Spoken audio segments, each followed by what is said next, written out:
Pri zlate je to veľmi jednoduché. Ty keby si mal investičné zlato a chceš ho dneska predávať, tak ideš na Google.sk a pozrieš sa, aká je dneska cena investičného zlata. A to, že dneska unca zlata má nejakú hodnotu, minulý týždeň mala nižšiu a nevieš, či budúci týždeň bude mať kus vyššiu a kus nižšiu. Ale ako chceš predať dneska, môžeš ho predať len za aktuálnu trhovú cenu. Lenže ľudia, ktorí predávajú nehnuteľnosti, väčšina z nich sa z nejakého mylného dôvodu domnievajú, že to je moja nehnuteľnosť a ja ju predávam a ja si poviem, koľko za ňu chcem, a kto mi za ňu toľko to nedá, tak sa s ním ani baviť nebudem. Lenže stretávame sa skôr s tým, že kupujúci majú nejaké možnosti, ktoré ten aktuálny trh ponúka, a to je výška hypotéky, na ktorú dosiahnu, sú to štandardné obchodovateľné ceny, za ktoré tie nehnuteľnosti idú, a za to sa to jednoducho kupuje.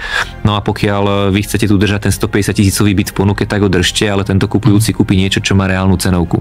Na nehnuteľnosti mám nos. Pre viac takých tipov ma nezabudni sledovať.